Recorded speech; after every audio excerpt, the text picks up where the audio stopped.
Israel के हमले की धमकी के बीच ईरान के सुप्रीम लीडर खामनेई ने भी करारा पलटवार करने की चेतावनी दे दी है। खामनेई ने इजरायल पर ईरान के हमले को सही करार दिया और कहा कि अगर इजरायल पलटवार करता है तो ईरान इससे भी बड़ा हमला इजरायल पर करेगा। मार्गबार अमेरिका, मार्गबार अमेरिका, मार्गबार।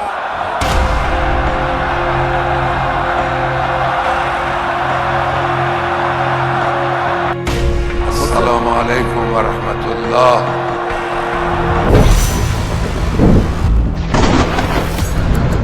हाथ में रूसी राइफल, जुबान पर इजराइल के खिलाफ यलगार। मज़े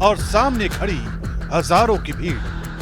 ये इजराइल को जवाब देने का खामेनेई का अपना स्टाइल, ये अपनी ताकत दिखाने का खामेनेई का अपना अंदाज, ये युद्ध के संदेश को दूर तक पहुंचाने का खामेनेई का अपना तरीका है।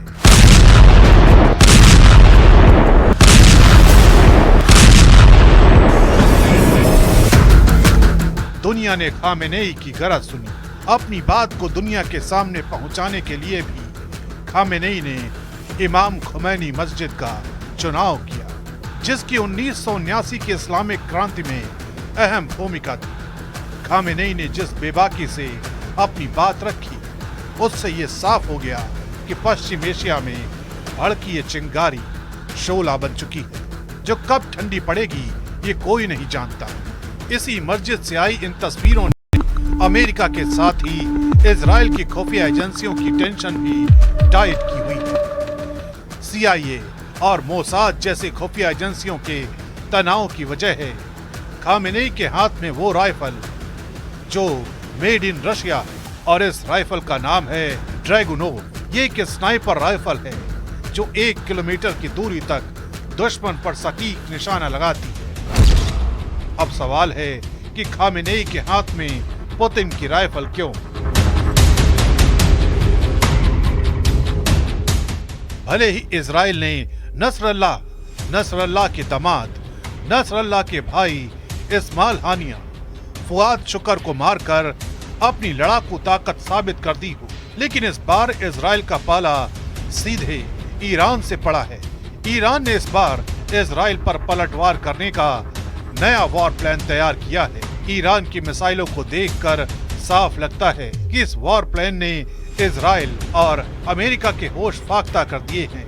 इजरायली मीडिया में कुछ दिन पहले दावा किया गया था कि रूस के राष्ट्रपति पुतिन ईरान के साथ चट्टान बनकर खड़े हो गए हैं और पुतिन ने ईरान को जंग करने के लिए परमाणु क्षमता वाली मिसाइलें भेज दी हैं। रिपोर्ट्स में ये भी कहा गया है कि रूस ने ट्रांसपोर्ट विमानों से दर्जनों परमाणु क्षमता वाली मिसाइलें तेहरान पहुंचा दी हैं। दावा तो यहाँ तक किया जा रहा है कि अगर तेहरान ने इनमें से एक भी मिसाइल से इजराइल पर हमला किया तो इजराइल का विनाश कोई नहीं रोक सकता। इन सब के बीच आखिर खामेनेई के हाथ में रूसी राइफल ही क्यों थी? इसे समझने के लिए आपको कुछ दिन पहले की ये तस्वीरें देखनी चाहिए। रूस के पूर्व रक्षा मंत्री और वर्तमान में रूस की सुरक्षा परिषद के सचिव सरगेई शोइगु जब तेहरान में ईरान की IRGC force commander major general Mohammad Bagheri से मिल रहे थे, उस वक्त किसी को अंदाजा नहीं था कि रूस ने इजराइल ईरान युद्ध में कितना बड़ा खेल कर दिया है। दावा किया जा रहा है कि राष्ट्रपति पुतिन के आदेश के बाद ट्रांसपोर्ट एयरक्राफ्ट IL-76 ने रूस से उड़ान भरी और इसी जहाज ने ईरान के गुप्त ठिकानों पर रूसी मिसाइलें इस्कंदर को पहुंचा दिया। इसके अलावा रूस ने ईरान को उपग्रह नेविगेशन सिस्टम ग्लोनास की भी मदद दे दी है। रूस की इस्कंदर परमाणु क्षमता वाली मिसाइल कुछ मिनट में ही लॉन्च करने के लिए तैयार हो जाती है। इस मिसाइल के मिलने से ईरान अब इजराइल में घुसकर कभी भी इस्कंदर मिसाइल से हमला कर सकता है। ऐसा पुतिन ने यूक्रेन में सैकड़ों बार किया है और ये मुमकिन हुआ रूस के उपग्रह नेविगेशन सिस्टम ग्लोनास से। अब ऐसी क्षमता मिलने से ईरान मिसाइलों से इजराइल के ठिकानों पर सटीक हमला कर पाएगा। את נחישותנו להגן על עצמנו ואת נחישותנו לגמול לאויבינו. סינואר ודף לא הבינו זאת, נסראללה ומוחסן לא הבינו זאת, וכנראה יש בטהרן אלה שלא מבינים זאת.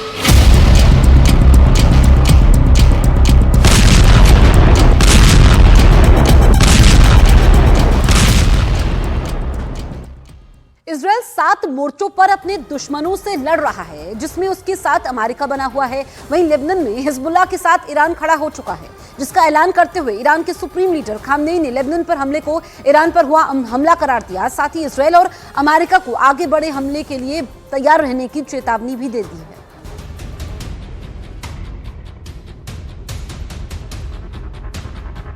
अब सवाल उठता है कि रूस ने इतना बड़ा जोखिम लेकर ईरान को परमाणु क्षमता वाली मिसाइलें क्यों दे दी हैं? तो इसका सीधा सा जवाब है, ईरान ने यूक्रेन युद्ध में रूस की जबरदस्त सैन्य मदद की है। अब तक ईरान रूस को हजारों रॉकेट, सैकड़ों आत्मघाती ड्रोन दे चुका है, जिसमें शाहिद और मुहाजिर सीरीज के ड्रोन भी शामिल हैं। रूस को ईरानी हथियारों से यूक्रेन को तबाह करने में जबरदस्त मदद मिली है।